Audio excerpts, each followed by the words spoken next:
Oke, assalamualaikum warahmatullahi wabarakatuh. Waalaikumsalam warahmatullahi wabarakatuh. Selamat bertemu lagi anak-anakku sekalian di pertemuan kedua produk kreatif dan kewirausahaan. Gimana kabarnya semua? Sehat? Alhamdulillah. Sehat ya. Oke, sebelum kita mulai, alangkah baiknya kita membaca doa terlebih dahulu. Silakan Novitri untuk memimpin rekan-rekannya membaca doa. Ya, sebelum memulai pembelajaran kali ini, mari kita alangkah baiknya membaca doa terlebih dahulu. Doa dan hati mengulaskan.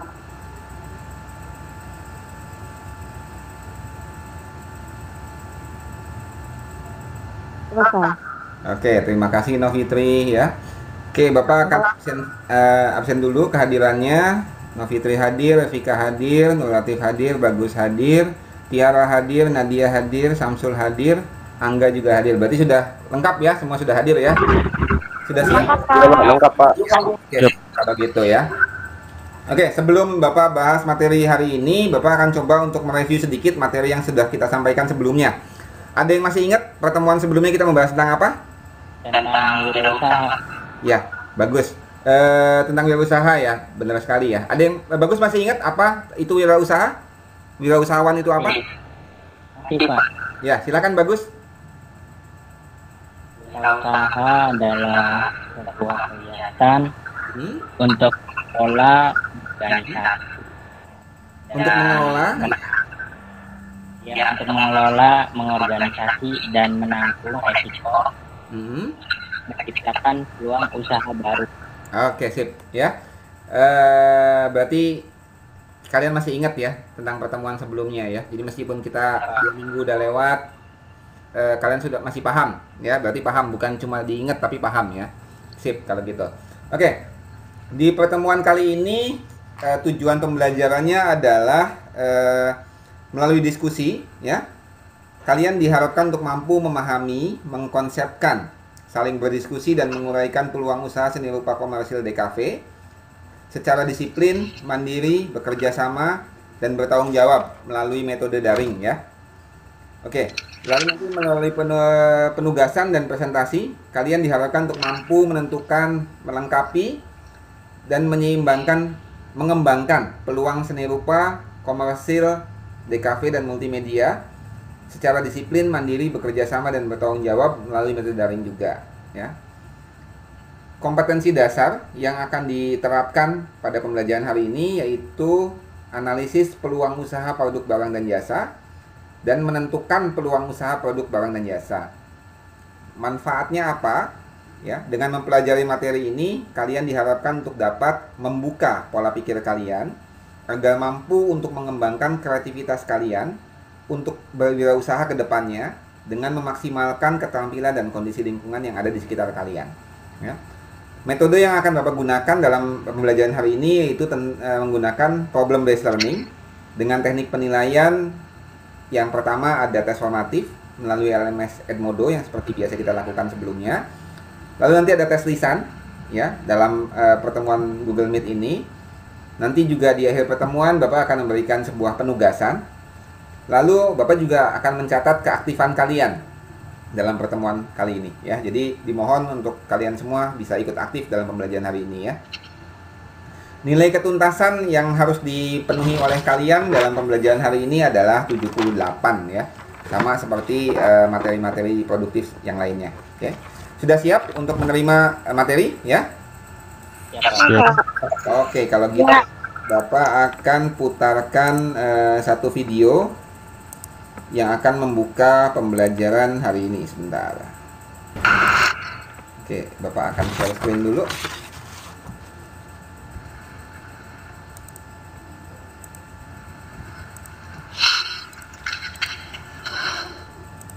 Sudah terlihat?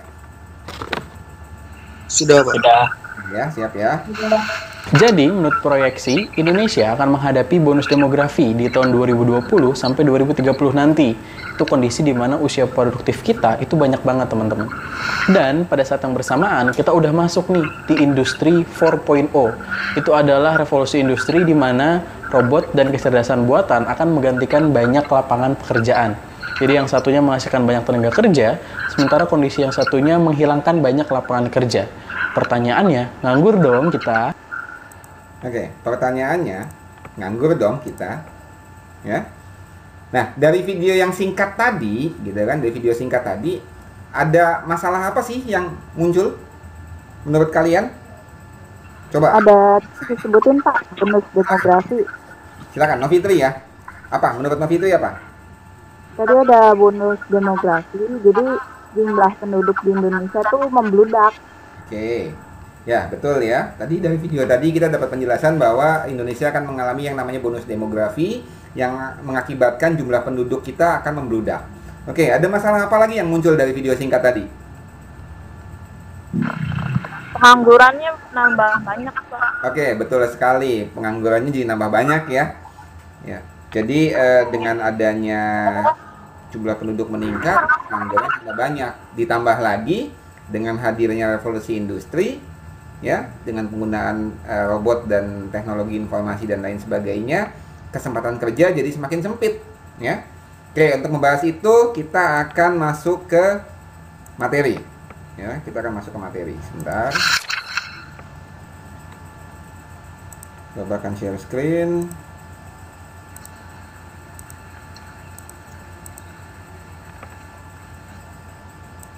Ya, sudah muncul? Sudah. Sudah, Pak. Kita akan mulai materinya.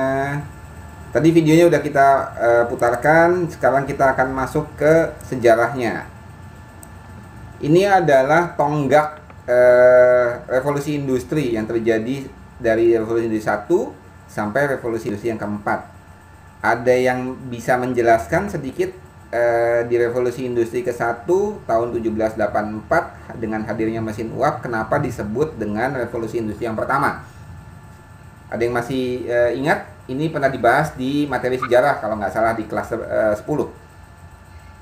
Tiara Pak, Silakan Tiara. revolusi industri pertama itu dimulai di mesin uap. Iya. Nah pada saat itu mesin uap industri tekstil. Oke, merubah industri tekstil saat itu ya. Iya Pak. Manual dengan hadirnya mesin uap itu, jadi akhirnya produksi jadi semakin banyak. Betul, tepat sekali apa yang tadi disampaikan oleh Tiara. Nilainya Bapak tambahkan ya. Oke, selanjutnya revolusi industri yang kedua tahun 1870 ditandai dengan penggunaan listrik dan BBM.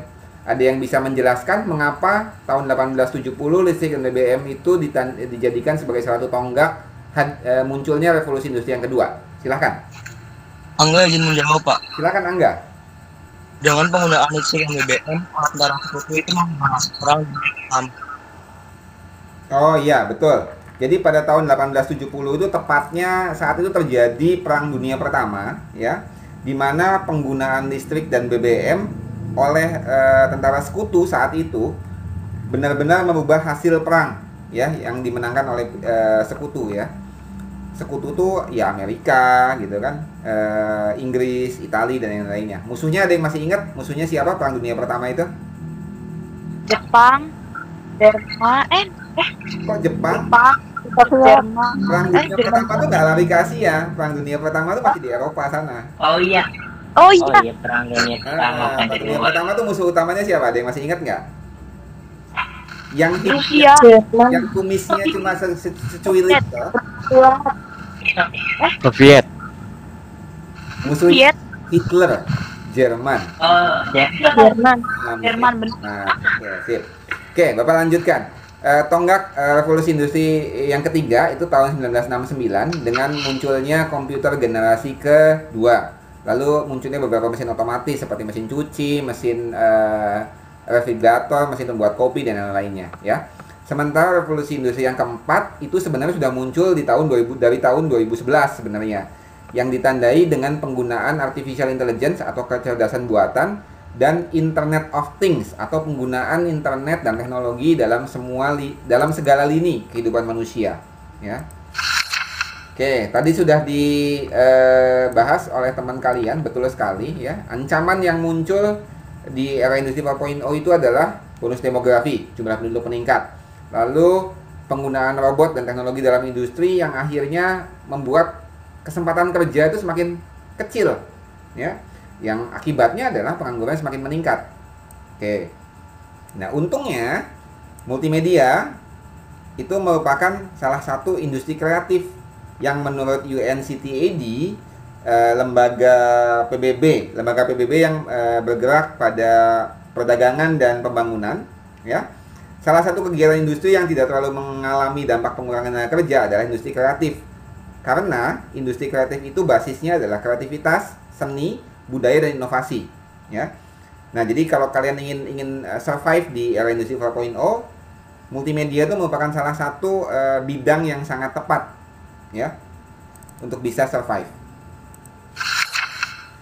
Oke. Bapak bisa minta bantuan salah satu siswa untuk membaca ini? Silahkan. Bacakan. Saya Pak. Silakan. Seni komersial adalah seni pelayanan kreatif mengacu pada seni yang dibuat untuk tujuan komersial, terutama periklanan. Seni komersial menggunakan berbagai platform, majalah, situs web, aplikasi, televisi, dan lain-lain, dengan tujuan mempromosikan penjualan dan minat produk, layanan, dan ide. Oke, sip. Sampai situ dulu aja ya. Terima kasih. Tadi Nur Latif ya tadi yang baca ya? Samsul Pak. Samsul. Oke, siap. Suaranya agak-agak mirip sama Nur Latif soalnya. Oke, siap, Samsul. Oke, jadi kata kuncinya adalah seni komersil itu berbeda dengan seni murni, ya. Kalau seni murni itu lebih menonjolkan idealis dan lain sebagainya, sementara kalau seni komersil itu dibuat untuk tujuan komersil, mempromosikan layanan, produk dan ide. Jadi kata kuncinya adalah untuk tujuan komersil. Oke. Di sini Bapak sudah merangkum beberapa skill yang harus dimiliki oleh seorang seniman komersil, seperti perhatian terhadap detail, kemampuan komunikasi, pengalaman keterampilan seni rupa, penguasaan software, keterampilan pemasaran, keterampilan periklanan, koordinasi, dan animasi. Oke, Bapak coba akan bertanya satu hal saja nih. Mengapa keterampilan pemasaran itu merupakan salah satu skill yang wajib dimiliki oleh seorang seniman komersil? Ada yang bisa memberikan pendapatnya? Saya Pak, saya. Nah, ini Angga ya? Latif Pak, Nur Latif. Ya, silakan Latif. Gimana Latif? Menurutmu apa? Keterampilan pemasaran itu dibutuhkan untuk menarik perhatian calon konsumen Pak. Oke, betul sekali ya. Karena seni komersil itu adalah seni yang tujuannya untuk komersil atau menjual sesuatu. Jadi seorang seniman komersil itu harus memiliki keterampilan dalam pemasaran. Jadi mereka harus tahu bahwa karya yang mereka buat tuh kira-kira laku apa enggak sih di masyarakat gitu kan, bakal laku atau tidak gitu.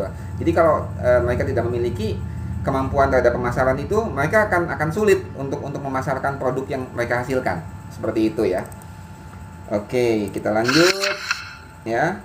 Nah, tonggak yang menjadi momentum munculnya seni komersil itu adalah sekitar tahun 1964, yaitu munculnya pop art atau sering juga disebut popular art, yang merupakan sebuah seni yang menggunakan objek atau benda yang populer sebagai subject matter dan berhubungan dengan imaji kebendaan di lingkungan sehari-hari. Jadi kalau sebelumnya kita mengenal seni itu menggunakan benda-benda yang eksklusif atau khusus kayak lukisan, patung ya. Dengan munculnya pop art itu, seni itu bisa muncul dalam semua bentuk bidang atau material. Contohnya ini adalah sebuah kemasan, kardus kemasan ya, karya Andy Warhol yang cukup terkenal, yang disebut dengan kotak Brillo. Ini muncul di sebuah supermarket waktu itu ya. Salah satu karya Andy Warhol yang cukup terkenal lainnya adalah poster Marilyn Monroe yang muncul dengan mirip-mirip seperti kalian mungkin tahu yang namanya WPAP, Weda apa itu? Weda pop art apa gitu. WPAP lah, gaya WPAP kurang lebih mirip seperti itu tuh gayanya. Cuma bedanya kalau Andy Warhol itu dia lebih smooth, hanya menggunakan warna-warna yang terang. Dimana saat itu kecenderungan seni lebih menggunakan warna-warna yang soft. Ya, nanti kalian bisa cari tahu lah tentang Andy Warhol itu. Oke. Salah satu karya seni komersil seni rupa ya terkait dengan DKV dan multimedia itu yang pertama adalah produk desain periklanan. Iklan merupakan suatu bentuk informasi produk maupun jasa dari produsen kepada konsumen yang merupakan sebuah penyampaian pesan dari sponsor melalui suatu media. Hal-hal yang harus ada dalam sebuah iklan itu diantaranya adalah menarik perhatian, melekat dalam memori, memperkuat keyakinan, harus menceritakan kisah yang menarik, mengkomunikasikan dengan cepat, dan asosiasi. Oke, sekarang Bapak coba bahas tentang satu iklan deh. Ada yang masih ingat tentang iklan Shopee? Ada yang sering belanja online? Sering. Iya Pak. Ada Sering, Pak, sering. platform marketplace apa yang sering kalian gunakan? Shopee, banyak gratis ongkir. Shopee, ada yang masih ingat iklan Shopee? Ada Pak. Masih ya? Masih. Iklan Shopee saat ini pakai bintang iklannya tuh kalau nggak salah orang Korea ya. Iya benar Pak. Iya, Pak. Boyband Korea ya. Namanya apa sih boybandnya? Twice. Biasanya ganti-ganti, Oh, Pak. ganti. Kayak buat Pak, udah Pak, saat berapa ini bulan Tahun, itu tahun ganti. sekarang Twice Pak. siapa namanya? Twice tahun. Oh, ya. Kalau Bapak usianya udah lewat, jadi nggak main boyband-boybandan lah. Tapi nggak apa, kita bahas itu. Oke. Ada yang bisa menghubungkan mengapa iklan Shopee menggunakan boyband Korea ya dalam iklannya. Kalau kita lihat dari poin yang di sini menarik perhatian, melekat dalam memori itu, dia masuk ke kategori yang mana tuh? Mengapa harus pakai boyband Korea? Menurut kalian masuk kategori yang mana? Saya belum masuk kategori, Pak, karena itu bentuk asosiasi, Pak. Karena kultur Koreanya lagi high. Oke. Tadi sempat disebutkan asosiasi. Tadi siapa ya yang jawab ya? Oke, terus, Pak. Novitri. Oke. Tadi Novitri sempat menyebutkan asosiasi ya. Sorry. Oke. Jadi sebenarnya cukup tepat, hanya pemaparannya aja yang belum sampai jauh ya. Jadi sebenarnya gini, mengapa Shopee menggunakan boyband Korea dalam iklan mereka itu sebenarnya untuk mengasosiasikan pemikiran kalian gitu kan, karena saat ini generasi muda terutama khususnya para kaum hawa gitu ya, para kaum hawa itu sedang tergila-gila ya dengan yang namanya K-pop ya. Makanya K-pop itu, budaya K-pop itu digunakan sebagai salah satu icon yang akan mengasosiasi pikiran kalian untuk menggunakan marketplace Shopee itu sendiri. Jadi kalau kebayang tentang boyband Korea gitu kan, mau beli apapun yang terkaitan dengan Korea, entah itu make up apapun itu, ya belinya di Shopee, bukan di Tokopedia. Nah itu maksud dari asosiasi tadi ya. Tapi Bapak nggak akan bahas lebih banyak tentang periklanan ya, karena materi kita tidak sesempit hanya periklanan saja ya. Nanti kita masih panjang kok bahasnya. Oke, sesingkat itu kira-kira bisa dipahami nggak tentang asosiasi dalam iklan tadi? Kenapa ya, iklan Shopee pakai boyband Korea? Sesingkat itulah. Cukup dipahami ya? Oke, sip. Kalau gitu kita lanjutkan. Oke, ini ada beberapa contoh iklan. Nanti kalian tinggal baca saja, kalian tinggal lihat. Nanti materinya Bapak share juga di Google Drive ya. Oke, ini ada produk desain grafis ya yang sering kalian kerjakan ya. Seni grafis itu adalah seni menggambar dua dimensi yang mencakup beberapa bentuk seperti menggambar, melukis, dan fotografi ya. Ada logo, lalu ada visual identity. Lalu ada juga yang namanya produk desain ilustrasi, yaitu sebuah seni melukis atau menggambar yang diabadikan untuk kepentingan hal lain. Bisa jadi untuk memberikan penjelasan atau mengiringi pengertian. Ini yang Bapak berikan contoh adalah ilustrasi buku dan ilustrasi majalah ya. Oke, yang selanjutnya ada produk desain komik ya. Kalau dulu kita mengenal komik itu hanya dalam bentuk buku ya.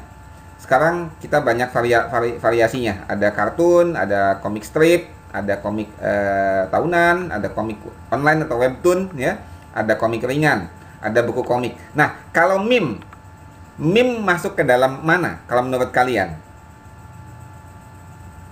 Meme itu komik bukan? bukan kalau Kalau meme bukan. Menurut bukan kayaknya. meme itu apa?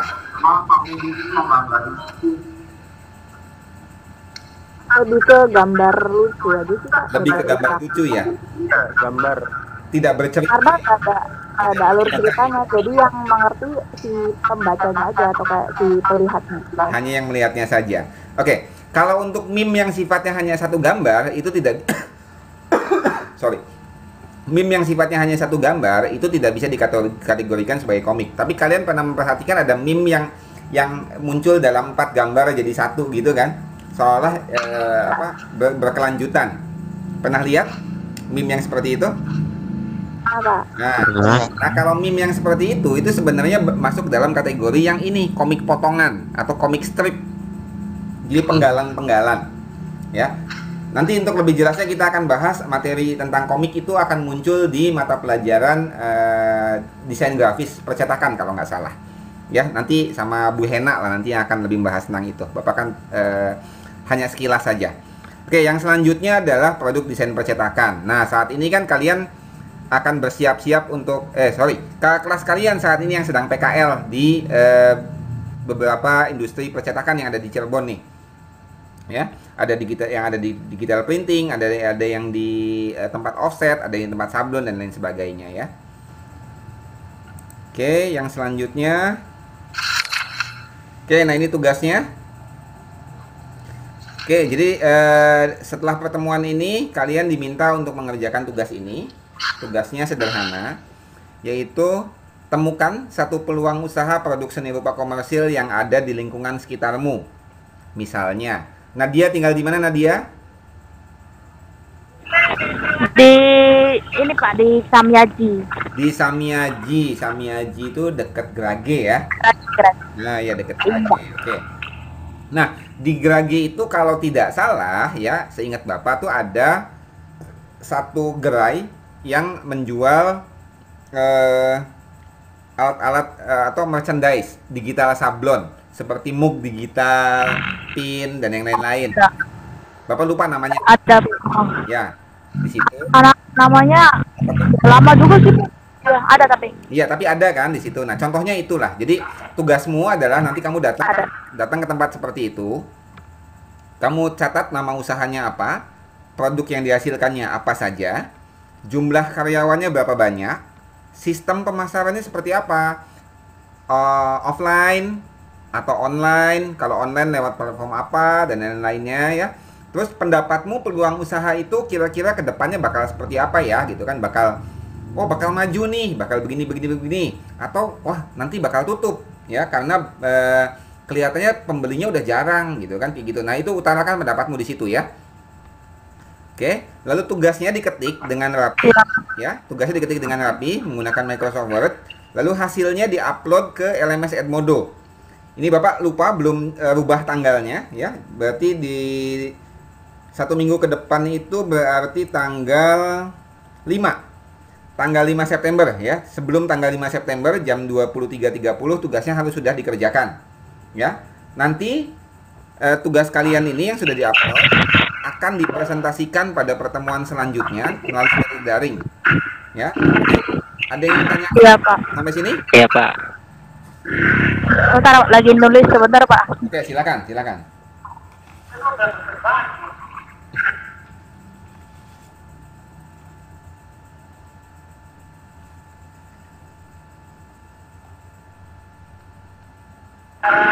Udah, Pak. Oke, sip. Ada yang ingin bertanya tentang terkait materi atau terkait apapun? Nggak ada? Nggak ada, Pak. Oke, sip. Kalau gitu ya. Oke, kalau memang tidak ada yang bertanya, Bapak akan rangkum semua materi yang kita bahas saat ini, ya. Tadi kita membahas tentang akan munculnya bonus demografi yang akan dialami oleh Indonesia yang mengakibatkan jumlah penduduk meningkat.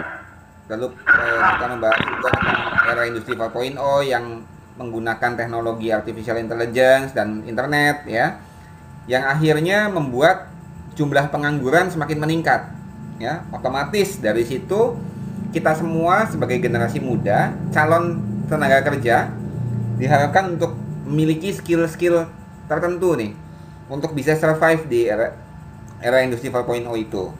Nah, terkait dengan skill-skill yang harus dimiliki itu, peluang yang muncul adalah peluang wirausaha tentang produk komersial seni rupa. Tadi ada produk desain grafis, apa aja? Ada logo, terus ada apa? Ya, lalu ada produk iklan, ya, ada iklan televisi, ada iklan apa lagi? Iya, Pak.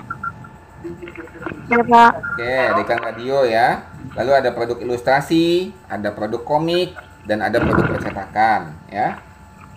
Jadi kita pahami ya peluang usaha tadi ya, kalian analisa sembari jangan lupa untuk mengerjakan tugasnya ya yang tadi sudah disampaikan. Jangan lupa, jangan sampai telat mengerjakannya karena nanti itu akan kita bahas pada pertemuan selanjutnya ya, Google Meet selanjutnya minggu depan berarti ya. Oke, paham ya? Oke, Pak. Paham. Oke, sebelum kita akhiri pertemuannya, tadi kita udah memulainya dengan baca doa. Sekarang kita mengakhirinya dengan membaca doa juga. Silahkan untuk dipimpin membaca doa. Silakan. Ayo, Pak. Silakan Nadia, pimpin rekan-rekannya untuk membaca doa penutup. Sebelum mengakhiri materi hari ini, kita berdoa bersama.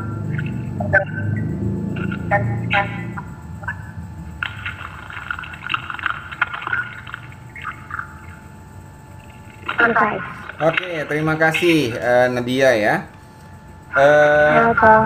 Tetap semangat anak-anakku sekalian ya.